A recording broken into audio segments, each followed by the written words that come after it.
आज का जो हमारा मेन टॉपिक है जिसको हम डिस्कशन में लाएंगे और रेस्ट ऑफ द प्रोसेस वो है रिवर्सिबल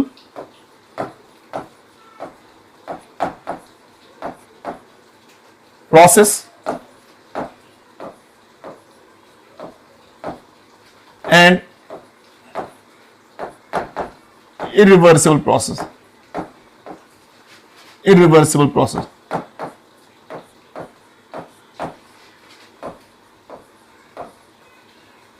ओके, ये हमारा आज का टॉपिक है, रिवर्सल प्रोसेस एंड इरिवर्सल प्रोसेस।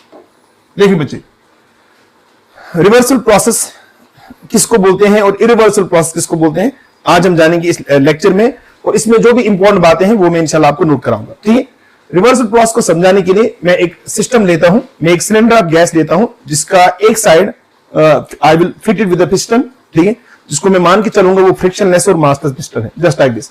देखिए बेटे, इसको गौर से देखिएगा आप लोग। वैसे ये मेरे पास एक सिलेंडर ऑफ गैस है, just like this. Let's call it a cylinder of gas. Okay, और इसका जो एक साइड है उसको मैं मान के चल रहा हूं ये पिस्टन है। गौर से सुनिएगा, आप अच्छे से सुनिएगा। तो ये हमारा पिस्टन है, इसमें ये हमारा है पिस्टन,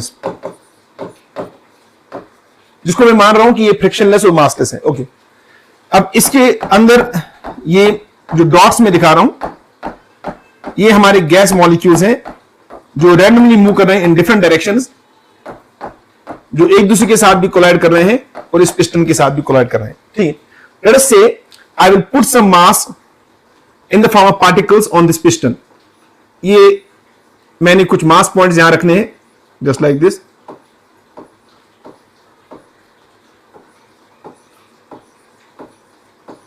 छोटे छोटे मास पॉइंट्स मैंने इस पर रखे, ठीक है। और let us say इन सारे जो मास पॉइंट्स का जो कलेक्टिव मास है उसको मैं डिनोट कर रहा हूं m से। ठीक है, अब पहले मैं इस सिस्टम को यहां इसका जो है ना स्टेट को फिक्स करूं। इस सिस्टम की स्टेट को हम कैसे फिक्स करेंगे? लेट्स से मैं कहूंगा इस सिस्टम का जो प्रेशर था, लेट्स से इस सिस्टम का जो प्रेशर है initially inside, that is P initial, और इसका जो वॉल्यूम है दैट इज वी आई, और इसका जो टेम्परेचर है दैट इज टी आई, और इसमें जो नंबर ऑफ मोल्स है लेट्स से मैं कहूं वो है एन आई। ठीक है, ये हमारा है। आप मान के चल सकते हैं फॉर सिंपलिसिटी की दिस लेट्स से ये गैस आइडियल गैस है। ठीक है, हालांकि कोई जरूरी नहीं है जो हम प्रोसेस भी डिस्कस करने जा रहे हैं। अब पूरी बात सुनना। इनिशियली मैं पिस्टन को रेस्ट में मार रहा हूं तो ये इस बात की गवाही है कि अंदर वाला प्रेशर और बाहर वाला प्रेशर बराबर होगा। ठीक है, अब पूरी बात सुनो। बाहर कौन सा प्रेशर है? बाहर बेटे प्रेशर जो है ना वो एक तो जो बाहर एयर के जो मॉलिक्यूल्स हैं वो कंटिन्यूअसली कोलाइड कर रहे हैं पिस्टन के साथ बाहर, और उसके अलावा इस मास पार्टिकल्स का भी जो वेट होगा जो एक्ट कर रहा है डाउनवर्ड डायरेक्शन में, तो उसकी वजह से भी प्रेशर है। तो बाहर वाला जो प्रेशर है ना वो प्रेशर में मान के चल रहा हूं P external that is equal, वो है atmospheric pressure P ATM, and plus जो यहां में mass total mass of particle में मान रहा हूं कैपिटल ये स्मॉल एम, एंड ये एक्सेलरेशन ड्यू टू ग्रेविटी, ये ग्रेविटेशनल फोर्स जो एक्टिंग है डाउनवर्ड्स, और divide by area of the piston this. अच्छा, आप यहां बोल सकते हैं सवाल, सर आपने पिस्टन का मास कंसीडर नहीं किया, क्या उसका ग्रेविटेशनल फोर्स एक्ट नहीं करेगा डाउनवर्ड्स? मैंने पहले से बताया कि मैं पिस्टन को मान के चला हूं वो फ्रिक्शनलेस है और मासलेस है। क्यों मैं ऐसा बता रहा हूं? अभी मैं इस रिवर्सल प्रोसेस को समझाने के लिए ये बात आपको आगे बताऊंगा, ऐसा मैंने क्यों कहा था। आप गौर से सुनेगा, ठीक है। अब पूरी बात सुनेगा। जो हमने जो यहां सिस्टम फ्रेम किया ये इसका इनिशियल स्टेट है। तो इनिशियल स्टेट में हम क्या देख रहे हैं? इनिशियल स्टेट तो इनिशियल स्टेट में हम क्या नोट कर रहे हैं? इनिशियल स्टेट में हमारा जो अंदर वाला प्रेशर है P I, that's give me 1 minute.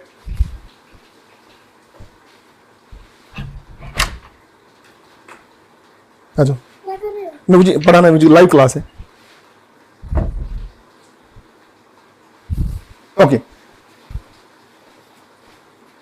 हाँ, तो इनिशियली जो हम इनिशियल स्टेट में हमारा जो प्रेशर है inside the system that is equal p external, and don't forget that p external is equal p ATM plus m g by a. ठीक है। अच्छा, इनिशियली जो हमारा सिस्टम है ना, क्या वो हमारी सराउंडिंग के साथ इक्विलिब्रियम में है कि इक्विलिब्रियम में नहीं है? ओके, इनिशियली जो हमारा सिस्टम है वो, अब गौर से देखिए बेटे, वो चूंकि हमारा पिस्टन रेस्ट में है और मैं ये मान के चल रहा हूं कि कोई भी हीट बाहर नहीं जा रहा है और वॉल्यूम सिस्टम का चेंज नहीं हो रहा है, नंबर ऑफ मोल सिस्टम की चेंज नहीं हो रहा है, प्रेशर सिस्टम का चेंज नहीं हो रहा है। इसका मतलब हमारा जो सिस्टम है इनिशियली, वो हमारा सिस्टम सराउंडिंग के साथ है इन इक्विलिब्रियम, ठीक है, both in thermal equilibrium as well as in mechanical equilibrium, ठीक है, और as well as in chemical equilibrium. Thermal equilibrium किसको बोलते हैं? जब टेम्परेचर ऑफ द सिस्टम जो है ना वो that is uniform throughout और temperature of the system and surroundings बराबर हो। मैकेनिकल इक्विलिब्रियम किसको बोलते हैं? जब अंदर जो प्रेशर होगा सिस्टम का that is uniform through out and अंदर वाला प्रेशर और बाहर वाला प्रेशर बराबर हो। और उसके अलावा मैंने कहा कि केमिकल इक्विलिब्रियम में, केमिकल इक्विलिब्रियम के दौरान कंपोजिशन चेंज होती है, सॉरी केमिकल इक्विलिब्रियम के दौरान सिस्टम का composition has to remain fixed. आप देखिए यहां जो गैस है ना, गैस कुछ किसी उसका कुछ कंपोजिशन होगा, किसी चीज का बना है, हम उसको चेंज नहीं कर रहे हैं, अंदर कोई हम केमिकल रिएक्शन नहीं मार रहे हो रही है, ठीक, और उसके नंबर ऑफ मोल्स भी फिक्स है। इसका मतलब हमारा जो सिस्टम है ना that is initially in equilibrium, ठीक है, गौर से देखिएगा। अब मैं क्या कर रहा हूं, मेरा टारगेट है मैं इसको लेके जाऊंगा यहां तक, इसको गौर से देखिएगा आप, मैं इसको यहां तक लाना चाहता हूं। देखिए मैं इसको यहां तक लेके आना चाहता हूं, ये इसका दूसरा स्टेट है। और यहां देखिए, यहां जो number of molecules of gas है, ओके, वो वही है number of molecules of gas, लेकिन यहां जो प्रेशर होगा वो होगा P फाइनल। और मैंने क्या किया, number of moles of gas Ni वो चेंज नहीं हुए और टेम्परेचर मैं सिस्टम का चेंज नहीं कर रहा हूं, ठीक है, लेकिन जो मैं वॉल्यूम है वो मैं बढ़ा रहा हूं, मैं इसका एक्सपेंशन कर रहा हूं। और यहां जो सिर्फ बाहर है ना, मैंने जो सारा मास इस पर रखा था पिस्टन में, मैंने उसको उठाया है। अब सिर्फ यहां बाहर जो प्रेशर है वो है P80। अब पूरी बात सुनना, ये हमारा फाइनल स्टेट है, ये हमारा फाइनल स्टेट है। अब इस फाइनल स्टेट में भी आपका जो P फाइनल है ना, वो P फाइनल किसके बराबर है? P80 के बराबर, P80 के बराबर। अब पूरी बात सुनना, मैं दोबारा आपको बता रहा हूं, पहले फाइनल स्टेट जो मैंने यहां दिखाया आपको सिस्टम का, उसमें अगेन आप देखिए, अगेन आपका सिस्टम वो इक्विलिब्रियम में है, बट ये पहला स्टेट है, इनिशियल स्टेट में भी वो सराउंडिंग के साथ इक्विलिब्रियम में था, और फाइनल स्टेट में भी मैं इसको मान रहा हूं वो इक्विलिब्रियम में है। आप देखिए अगेन जो आपका पिस्टन अब रेस्ट में है और उसका अंदर वाला प्रेशर जो एक्ट कर रहा था अपवर्ड्स, यहां वो दिखा सकते हैं,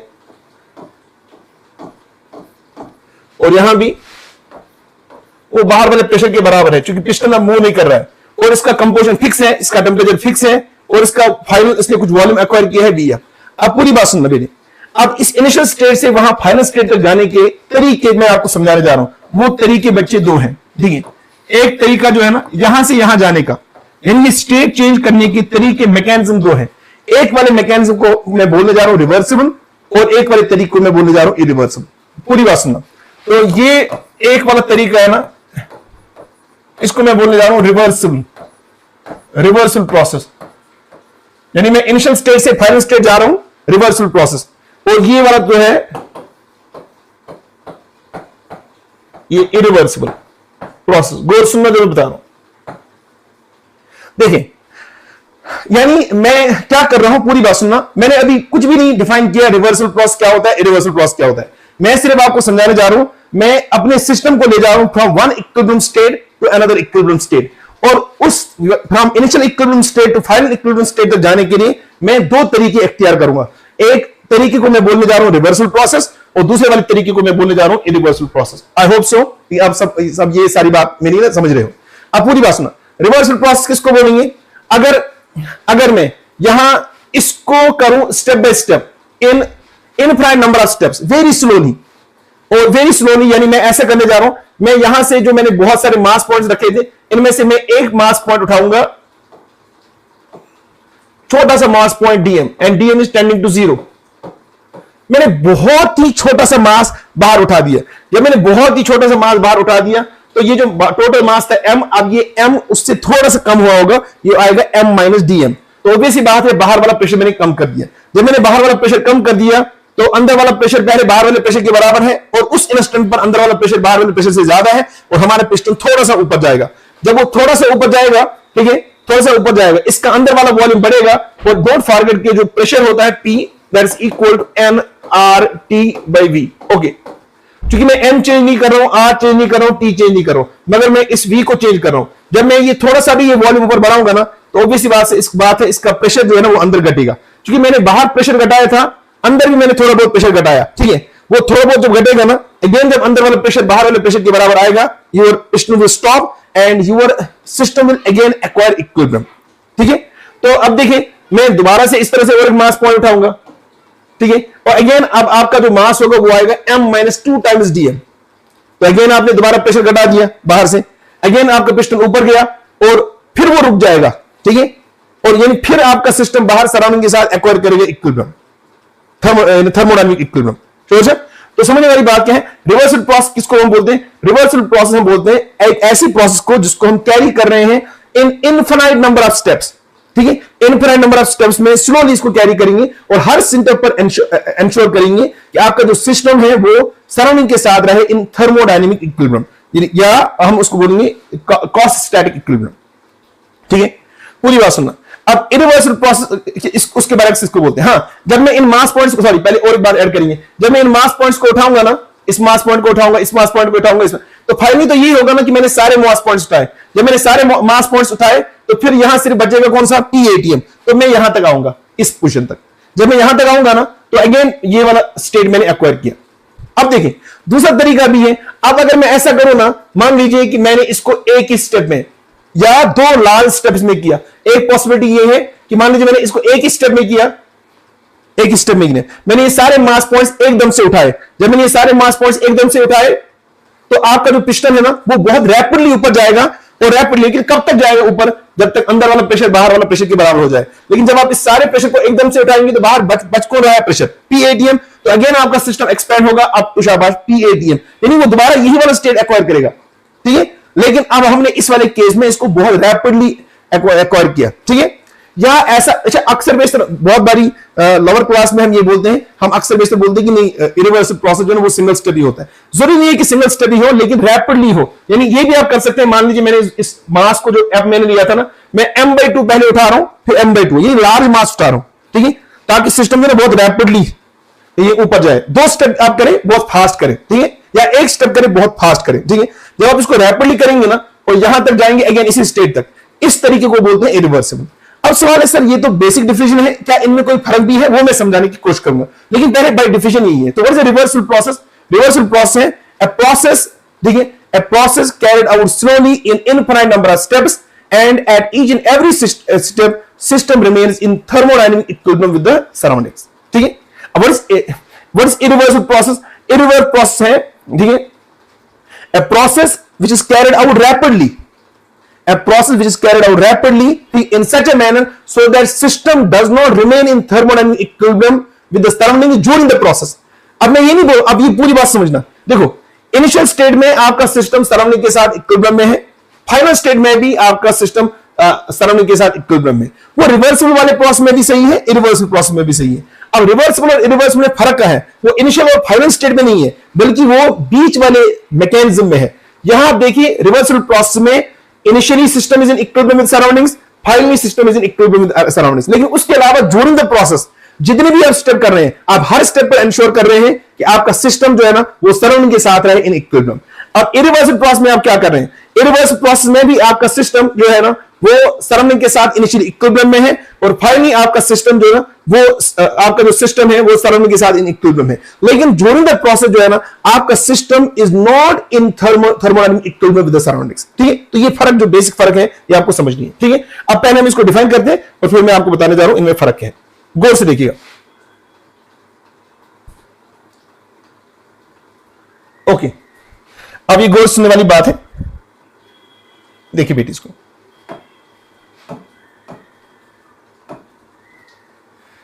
यहां देखिए, यहां मैं लिखने जा रहा हूं, ये मेरे पास है रिवर्सल प्रोसेस,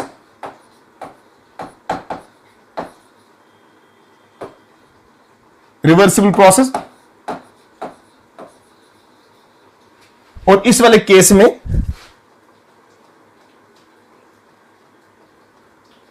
मैं इसको लिख रहा हूं irreversible process.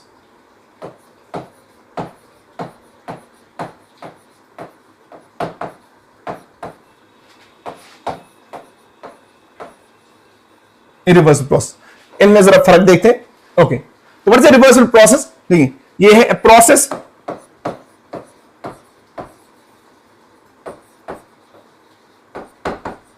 Carried out slowly in infinite number of steps.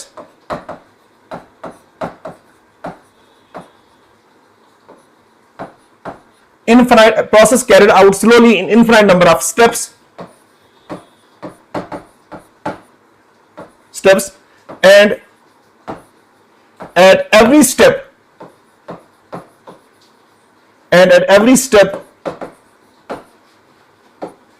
during the process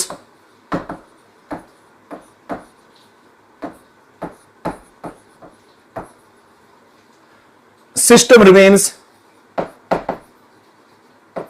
system is in thermodynamic equilibrium, and at every step during the process system is in thermodynamic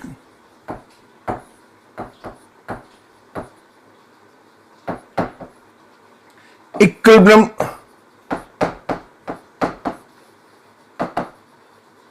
with the surroundings.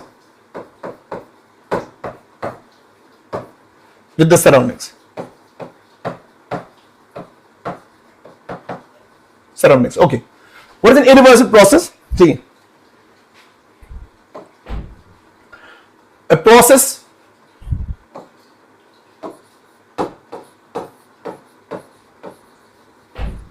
carried out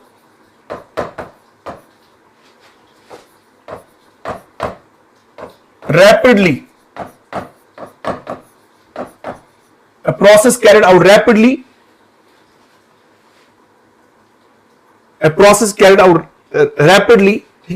such that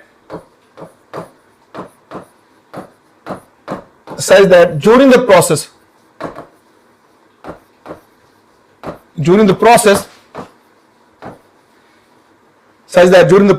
system is not in equilibrium. System is not in equilibrium with the surroundings. System is not in thermodynamic equilibrium. System is not in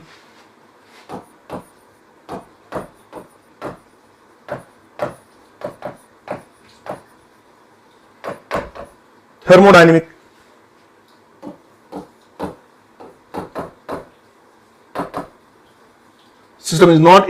equilibrium with the surroundings.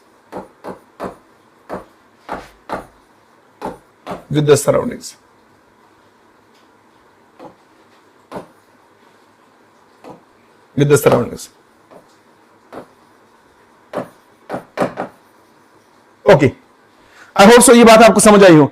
जरा मैं आपको 2 minute देता हूं कि आप इसको उतारें, लेकिन in the mean time आप मुझे बताइए क्या जो भी मैंने बातें आपको बताई क्या ये क्लियर है? इसके बाद मैं बता रहा हूं इसमें। अच्छा, कल मुझे कोई सजेशन दे रहा था, सर आप इसके जो है ना जो न्यूमेरिकल्स कब दिखाएंगे? बच्चे अभी हम इसका जो है ना ये बेसिक लेक्चर, इसमें सिर्फ थ्योरेटिकल ऑब्जेक्टिव बनेंगे। जब इसके आप न्यूमेरिकल देखेंगे ना, जिस टाइप का भी आप न्यूमेरिकल सोच सकते हैं ना वो मैं कराऊंगा, छोटी से छोटी न्यूमेरिकल और बड़ी से बड़ी न्यूमेरिकल, ठीक है। इवन अगर आप इफ यू आर विलिंग तो जो फिजिक्स आपके पास है, फिजिक्स की जो बुक है एससी वर्मा, ठीक है, आप उसके न्यूमेरिकल भी मेरे इस लेक्चर के दौरान सॉल्व कर सकते हैं, ठीक है, एंड यू आर वेलकम, ठीक है। या कोई भी और आप फिजिक्स केमिस्ट्री दोनों को बोलेंगे तो मैं दोनों के क्वेश्चन करा सकता हूं, मुझे कोई दिक्कत नहीं।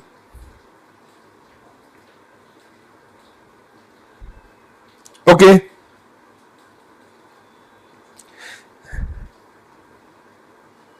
ओके,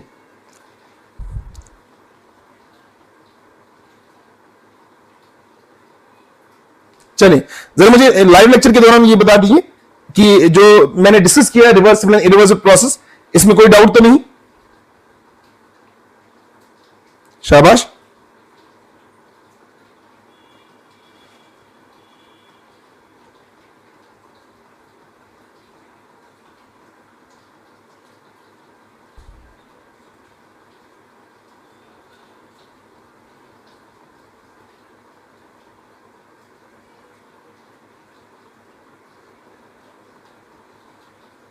ओके, ओके, चलिए आगे बढ़ते हैं।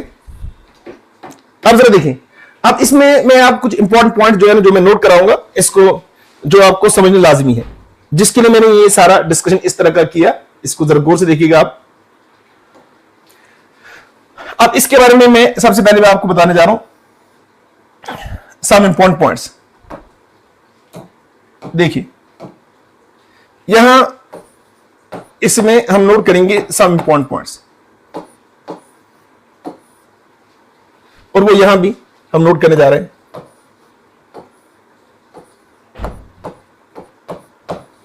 ओके, पहली बात जो आपको समझनी है, देखो बच्चे पूरी बात सुना, जो रिवर्सल प्रोसेस है ना, reversal process is quasi static in nature.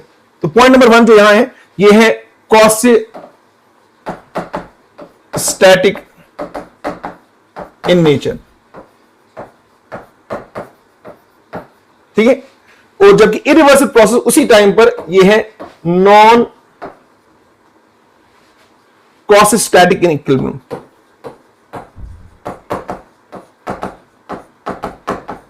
Cost static in equilibrium.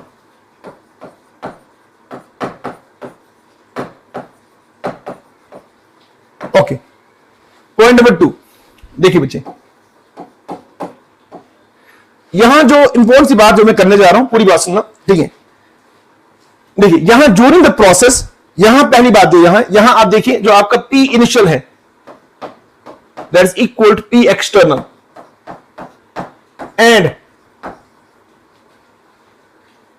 And P final जो आपका है वो भी अगेन बराबर है P एक्सटर्नल। यहां भी ये वाला पॉइंट दोनों में कॉमन है, यहां भी जो आपका इनिशियल है pressure Pi that is equal to P external, और इस वाले केस में भी जो आपका P फाइनल है that is equal to P external. तो फर्क क्या है यहां, मगर इस पॉइंट को मैं कंप्लीट कर रहा हूं, ठीक है। But during the process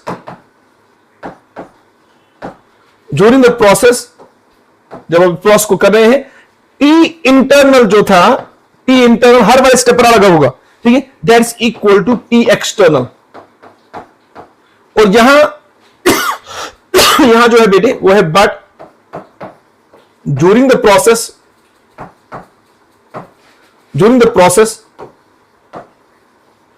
P internal जो है यहां that is not equal to P external.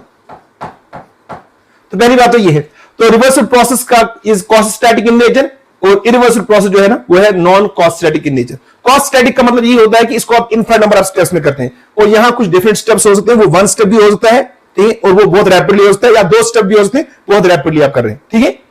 तो यहां जो ये वाला मैंने बात ऊपर डिस्कस भी की है, यहां एक तो इनिशियली आपका अंदर वाला प्रेशर बाहर वाले प्रेशर के बराबर है, और फाइनली आपका प्रेशर बाहर वाले प्रेशर के बराबर है, लेकिन ड्यूरिंग द प्रोसेस भी हर स्टेप पर अंदर वाला प्रेशर बाहर वाले प्रेशर के बराबर है। लेकिन इस वाले केस में पहले इनिशियली आपका अंदर वाला प्रेशर बाहर वाले प्रेशर के बराबर है, फाइनली आपका अंदर वाला प्रेशर बाहर वाले प्रेशर के बराबर है, बट ड्यूरिंग द प्रोसेस जो है ना P internal is not equal P external, ठीक है। ओके,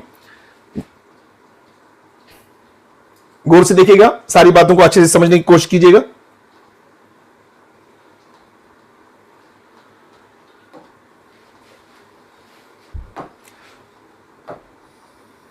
ओके, देखिए नेक्स्ट वाली बात जो मैं करने जा रहा हूं, पूरी बात सुनना। देखिए बेटे, रिवर्सल प्रोसेस जो है ना, for a process to be reversible, ठीक है, उसमें जो सिस्टम एनक्लोज हो, system has to be ideal, ठीक है। यानी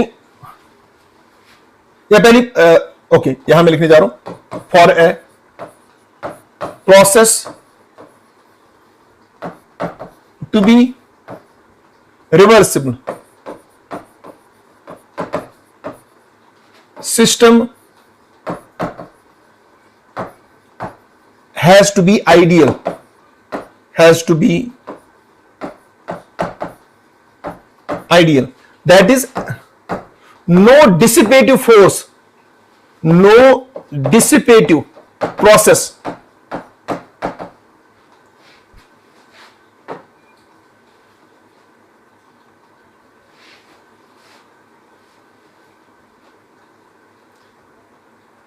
मैं इसको शॉर्ट में लिखूं ऐसे, आइडियल मतलब यहां इस सेंस से, दैट इज यहां जो है ना, यहां फ्रिक्शन जो है, friction between the molecules, friction, viscosity, viscosity should be ideal, should be absent, should be absent. ऐसा क्यों है मैं बताने जा रहा हूं, शुड बी एब्सेंट।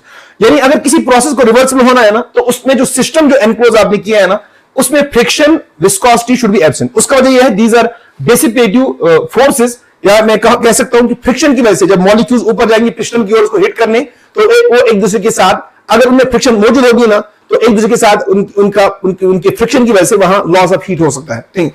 और इस तरह अगर उसमें विस्कोसिटी भी हो, तो ऑब्वियसली बात है, there will be some energy loss in the form of heat. मैं आपको आगे बताऊंगा, ठीक है। जब भी किसी प्रोसेस के दौरान एनर्जी लॉस होती है इन द फॉर्म ऑफ हीट, ठीक है, वो बाहर जाके सराउंडिंग की या ओवरऑल कायनात की एंट्रोपी बढ़ाती है। लेकिन one some portion of energy is lost in the form of heat, ठीक है, या that increase the entropy of the system, उसको आप फिर दोबारा रीयूज नहीं कर सकते फॉर डूइंग वर्क, ठीक है। तो यहां हम ये इंश्योर करते हैं कि इस प्रोसेस के दौरान कोई भी एनर्जी लॉस ना हो इन द फॉर्म ऑफ फ्रिक्शन, और कोई भी एनर्जी लॉस ना हो इन the form of viscosity. That is why मैंने ऊपर बोला था कि मास डिस्टेंस फ्रिक्शनलेस पिस्टन, ताकि ठीक है इस प्रोसेस के दौरान जो कायनात की जो एंट्रोपी है, ओवरऑल एंट्रोपी, ठीक है, total entropy system plus surroundings, ठीक है, वो बढ़े नहीं। यानी आगे जाके मैं जब इसको सेकंड ऑथर में बताऊंगा, वहां मैं आपको समझाऊंगा कि मैं रिवर्सल प्रोसेस में इस तरह से क्यों बात कर रहा था, ठीक है। अच्छा, अब सवाल ये सर, क्या ये प्रोसेस, इस तरह की कोई प्रोसेस मुमकिन है? The answer is no. This is an ideal process. लेकिन ये सवाल अलग है, सर अगर ये आइडियल प्रोसेस है तो हम इसको पढ़ेंगे क्यों? मैं वो अलग क्वेश्चन है, ठीक है। वो क्योंकि ये जो ना बेसिकली हम पहले जो रियल सिचुएशन है उसको आइडियलाइज करते हैं, इसको बोलते हैं आइडियलाइजिंग द रियल सिचुएशन। और फिर उस आइडियल सिचुएशन में हम देखते हैं कि सिस्टम किस तरह से बिहेव करता, ठीक है।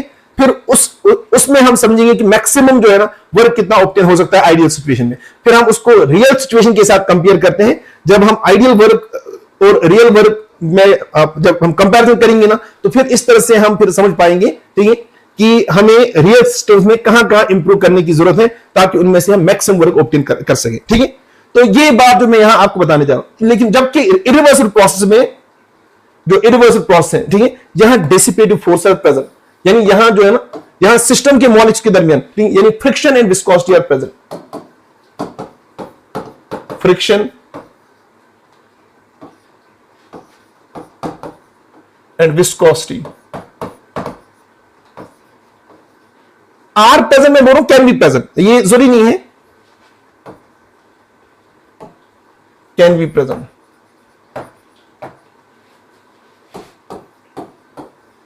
ये सही वर्ड रहेगा, कैन बी प्रेजेंट। अब नेक्स्ट इंपॉर्टेंट सी बात जो है ना, नेक्स्ट इंपॉर्टेंट सी बात, ओके, यहां देखिए, reversal process is a theoretical concept. Reversible process is a theoretical concept and cannot be realized and cannot be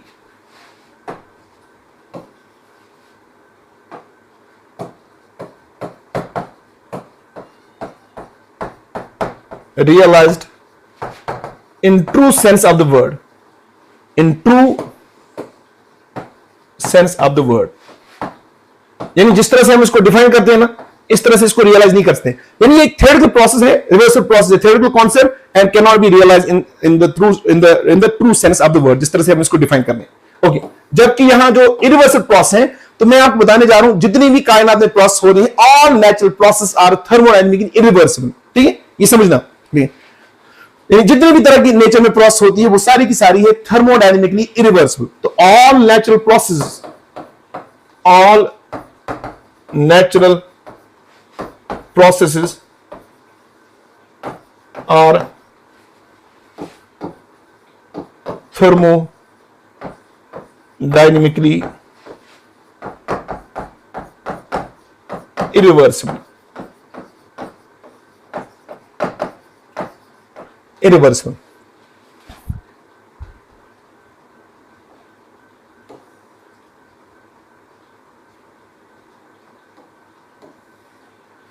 देखिए बच्चे, यहां एक पॉइंट जो है ना, इसको मैं दोबारा आपके लिए बताने जा रहा हूं, इसको गौर से सुनना। देखिए बेटी,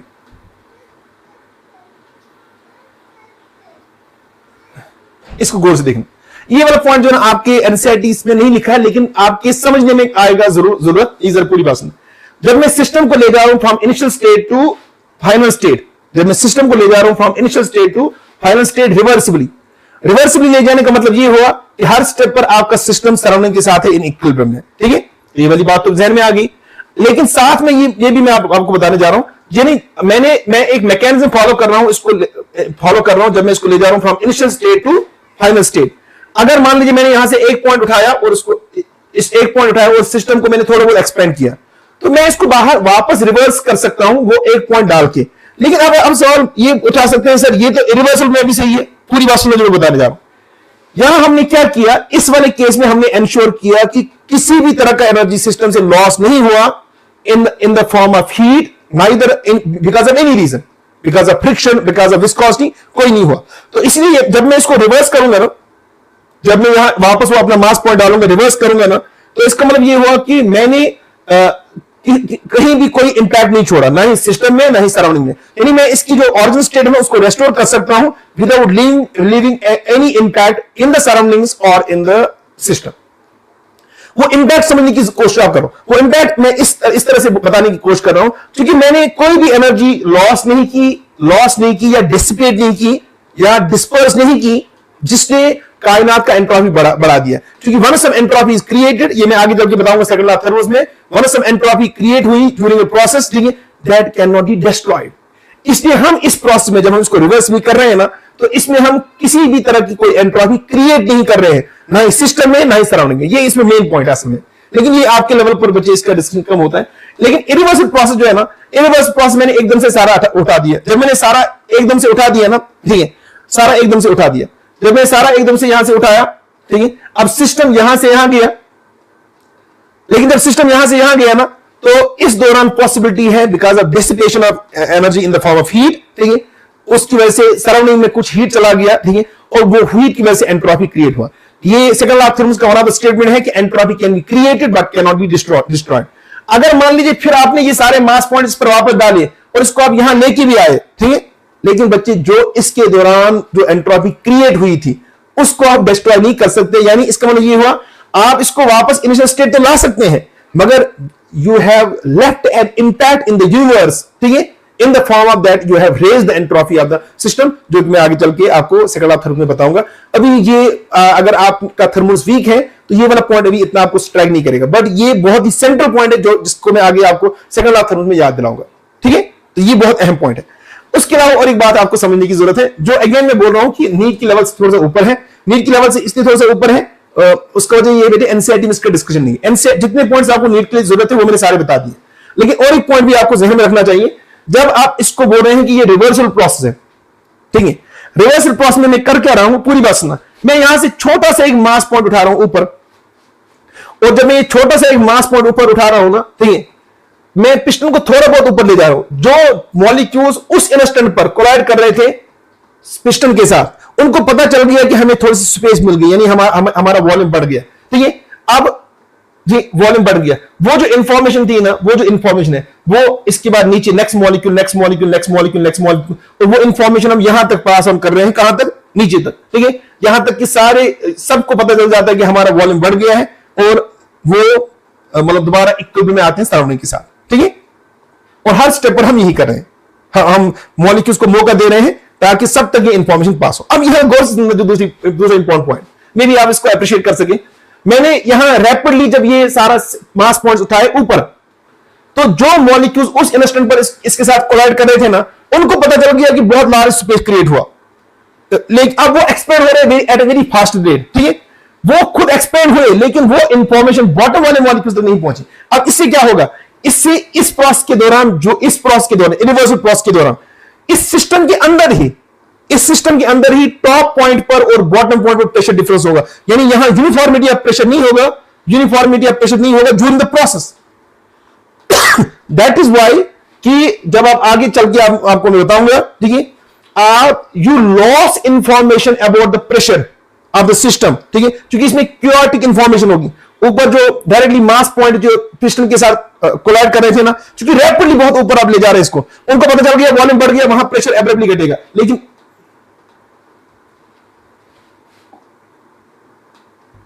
ओके एब्रप्टली घट जाएगा, ठीक है। तो यू विल फाइंड कि वो इंफॉर्मेशन यहां तक जब तक यहां तक पहुंचेगी ना, जब तक यहां पहुंचेगी नीचे तक, ठीक है, नीचे तक पास होगी, उस टाइम आप देखेंगे ऊपर यहां अलग कुछ प्रेशर होगा, नीचे अलग कुछ प्रेशर होगा, ठीक है, क्योंकि हम बहुत फास्ट इसको उठा रहे हैं। और दैट इज वाई कि यानी आपका जो अंदर वाला प्रेशर है ना, उसके बारे में आप जो है ना इंफॉर्मेशन लॉस करते हैं ड्यूरिंग इरिवर्सल प्रोसेस। तो यू विल फाइंड कि जब भी हम इरिवर्सल प्रोसेस करेंगे ना, हम जब उसकी वर्क यूज करेंगे, वर्क में एक्सप्रेशन हम जब यूज करेंगे ना, we will always use P external. जबकि रिवर्सिबल प्रोसेस में आपके पास चॉइस है, आप पी इंटरनल भी यूज कर सकते हैं, पी एक्सटर्नल भी यूज कर सकते हैं। लेकिन इरिवर्सिबल प्रोसेस में जब भी आप देखेंगे थर्मल्स में, ठीक है, you will always use P external for obtaining work, चाहे आप इरिवर्सिबल एक्सपेंशन करेंगे, चाहे आप इरिवर्सिबल कंप्रेशन करेंगे। लेकिन रिवर्सिबल प्रोसेस में आपके पास चॉइस है, आप अंदर वाला प्रेशर भी यूज कर सकते हैं, बाहर वाला प्रेशर भी यूज कर सकते हैं। ये बहुत ही अहम बातें हैं जो मैंने आपको बताई है regarding reversible and irreversible process. अब ये जो रिवर्सिबल एंड इरिवर्सिबल प्रोसेस है ना बच्चे, ये बेसिकली दो तरह के पाथ्स हैं, दो तरह के मैकेनिज्म्स हैं सिस्टम को एक्सपेंड करने की, ठीक है। अब ये दोनों पाथ आप जहन में रखना, ठीक है। ये एक तरीका है थर्मोडायनामिक प्रोसेस को क्लियर करने का, ओके। ये जो सारी बातें मैंने आपको बताई, इनकी इंपॉर्टेंस आपको आगे चल के पता चलेगी कि सर ने ये सारी बातें क्या बता दी, ठीक है। और ये इससे आपके ऑब्जेक्टिव्स कितने आसान हो जाएंगे, न्यूमेरिकल कितने आसान हो जाएंगे, आपको आगे चल के पता चल जाएगा, ठीक है, ओके। तो ये तो पहला टाइप हुआ थर्मोडायनामिक प्रोसेस का, रिवर्सिबल एंड शाबाश इरिवर्सिबल। अब इसके बाद जो नेक्स्ट समझा रहे हैं, ठीक है, थर्मोडायनामिक प्रोसेस को और एक तरीका भी है क्लासिफाई करने का, और वो और एक तरीका है क्लासिफाई करने का on the base of this thing. जब आप सिस्टम को ले जा रहे हैं from one equilibrium state to another equilibrium state, आप उस दौरान किस ऑब्जर्वेबल पैरामीटर को रखते हैं कांस्टेंट, ठीक है। मान लीजिए आपने टेंपरेचर कांस्टेंट रखा, तो यू विल फाइंड उस तरह की प्रोसेस को बोलते हैं आइसोथर्मल प्रोसेस, ठीक है। और इस तरह अगर आप प्रेशर रखते हैं constant, you call it isobaric and isochoric and so on so. तो थर्मल प्रोसेस को और एक तरीका भी है क्लासिफाई करने का ऑन द बेस आप किस ऑब्जर्वेबल पैरामीटर को रखते हैं कांस्टेंट ड्यूरिंग द प्रोसेस, यानी ऑब्जर्वेबल्स पर आप नजर रखते हैं, वो भी एक तरीका है थर्मल प्रोसेस को क्लासिफाई करने का। तो हमारे पास जो है, तो नेक्स्ट टाइप की जो हमारी प्रोसेस है वो है isothermal process, isothermal process, isothermal process, okay. Isothermal process हम किसको बोलेंगे? आइसोथर्मल प्रोसेस हम उस वाली प्रोसेस को बोलेंगे जिसके दौरान temperature of the system, T system remains शाबाश constant, temperature remains constant and hence यहां जो डेल्टा टी होगा दैट इज इक्वल टू 0। अच्छा दोबारा सुनिएगा बच्चे, मैं यहां आइसोथर्मल प्रोसेस को सिर्फ डिफाइन करूंगा। आइसोथर्मल प्रोसेस ये सारी प्रोसेस में डिटेल में पढ़ाऊंगा जब मैं फर्स्ट लॉ ऑफ थर्मोडायनामिक्स को पहले आपको पढ़ाऊंगा। इनमें जितनी भी पॉसिबिलिटी है, ग्राफिकल क्वेश्चंस, न्यूमेरिकल क्वेश्चंस, ठीक है, integer type questions, whatever conceptual question, वो सारे के सारे मैं डिस्कस करूंगा। यहां मैं आपका टाइम वेस्ट नहीं करना चाहता क्योंकि अभी हमने फर्स्ट लॉ ऑफ थर्मोडायनामिक्स नहीं पढ़ा। अभी मैं सिर्फ इंट्रोड्यूस कर रहा हूं कि आइसोथर्मल प्रोसेस किसको बोलते हैं। आइसोथर्मल प्रोसेस उस वाली प्रोसेस को बोलते हैं जिस प्रोसेस के दौरान temperature of the system remains constant and delta T is equal to 0, ठीक है। अब ये आइसोथर्मल प्रोसेस रिवर्सिबल भी हो सकता है, इरिवर्सिबल भी हो सकता है, यानी आगे चल के हम देखेंगे it can be reversible isothermal process और इरिवर्सिबल आइसोथर्मल प्रोसेस, ठीक है। नेक्स्ट जरा गौर से देखिए, तो नेक्स्ट हमारे पास जो प्रोसेस है that is isobaric process, isobaric process. Isobaric process का कुछ बुक्स में और एक नाम भी लिखा है, लेकिन एनसीईआरटी में नाम नहीं लिखा है, आपको सिर्फ यही वाला रिमेंबर करना चाहिए। लेकिन अगर किसी को रिमेंबर हो तो इसका और एक नाम, इसको बोलते हैं आइसोपीस्टिक प्रोसेस, PIESTIC। अब आइसोबारिक प्रोसेस किसको बोलेंगे? आइसोबारिक प्रोसेस बोलेंगे उस वाली प्रोसेस को जिसके दौरान सिस्टम का प्रेशर P सिस्टम रिमेन शाबाश constant,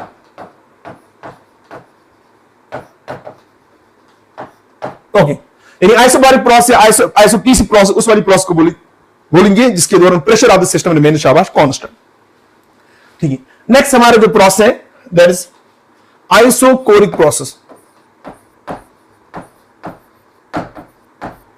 isochoric process, isochoric process. अब आइसोकोरिक प्रोसेस हम किसको बोलेंगे? जिस प्रोसेस के दौरान volume of system V system remains constant, volume of system remains constant, ठीक है। और नेक्स्ट हमारी जो प्रोसेस है that is adiabatic process.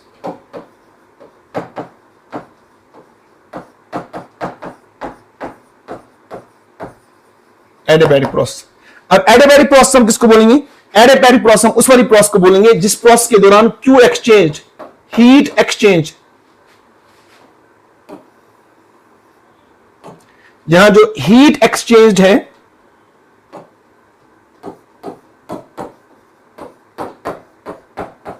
Heat exchange को हम इस तरह से Q से रिप्रेजेंट करेंगे। Q exchange, heat exchange is equal to 0। यानी एक ऐसी प्रोसेस जिस प्रोसेस के दौरान no heat enters the system और लीव्स द सिस्टम, इस प्रोसेस को बोलते हैं शाबाश एडियाबैटिक प्रोसेस। ठीक है, गौर से देखिए। तो नेक्स्ट जो हमारी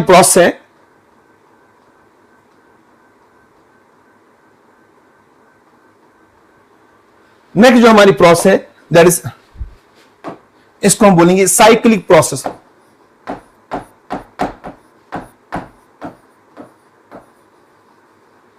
साइक्लिक प्रोसेस हम किसको बोलेंगे? एक ऐसी प्रोसेस जिसमें initial state and final state of the system coincide, यानी a process, सही वर्ड है, a multi-step process,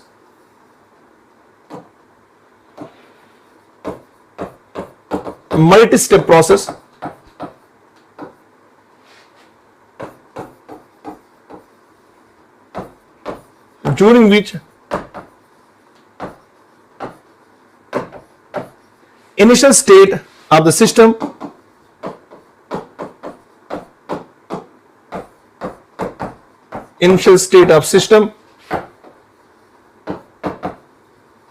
and final state of system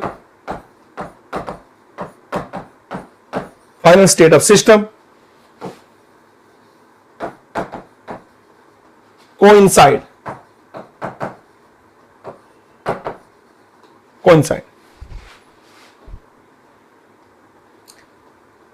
देखिए बच्चे, मान लीजिए ये मेरे पास एक इंडिकेटर डायग्राम है, यानी पीवी प्लॉट में यहां से प्रेशर वर्सेस वॉल्यूम प्लॉट है, ये मेरे पास है। उधर से ये मेरे पास स्टेट ए है सिस्टम का। इस स्टेट ए पर एक प्रेशर का वैल्यू होगा, वॉल्यूम का वैल्यू होगा, टेंपरेचर का एक वैल्यू होगा। उधर से मैं जा रहा हूं स्टेट ए से स्टेट बी,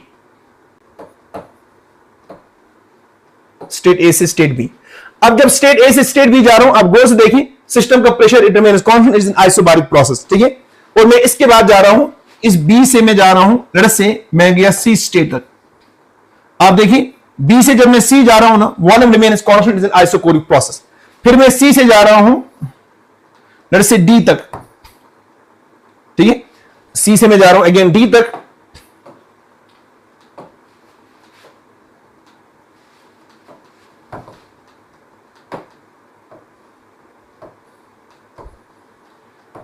ओके, सी से मैं जा रहा हूं डी तक। आप देखिए, इट इज अगेन, ये अगेन जो है ना, ये अगेन आइसोबारिक प्रोसेस है। ठीक है, और फिर मैं वापस आ रहा हूं, मान लीजिए ये देखिए,